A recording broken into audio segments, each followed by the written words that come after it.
அனைவருக்கும் இனிய சுதந்திர திருநாள் நல்வாழ்த்துக்கள். இன்னைக்கு நான் பேச எடுத்திருக்க தலைப்பு சுதந்திர தினம் கிடையாது, பெண் சுதந்திரம். ஒரு பெண் சுதந்திரம் அடையாம நாட்டுக்கு கிடைச்சிருக்கிறது வெறும் பாதி சுதந்திரம் தான் அப்படின்னு சொல்லிட்டு பெரியார் சொல்லியிருப்பாரு. 1947 ஆகஸ்ட் 15ஆம் தேதி நமக்கு சுதந்திரம் கிடைச்சது, அரசியல் சுதந்திரம். அந்த சுதந்திரம் கிடைத்திருந்தப்போ பல பெண்கள், பலதரப்பட்ட பெண்கள் இன்னமும் சிறைச்சாலையில தான் இருந்துட்டு இருந்தாங்க. இங்க சிறைச்சாலைன்றது இரும்பு கதவுகள் கிடையாது, அவங்களுடைய மனக்கதவுகள், அவங்களுடைய பழைய சிந்தனைகள்.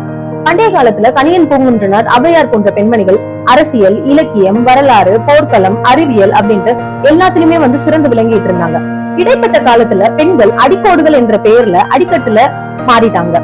வேலு நாச்சியார் ஆங்கிலேயரை எதிர்த்து தன்னுடைய அரண்மனையவே கொளுத்தி ஆங்கிலேயர்கிட்ட இருந்து போர்ல வெற்றி பெற்றாங்க. சரோஜினி நாயுடு, கஸ்தூரிபா காந்தி, அன்னி பெசன்ட் போன்றவங்களோட குரல் பிரிட்டிஷ் அரசாங்கத்தையே உழுப்புச்சு.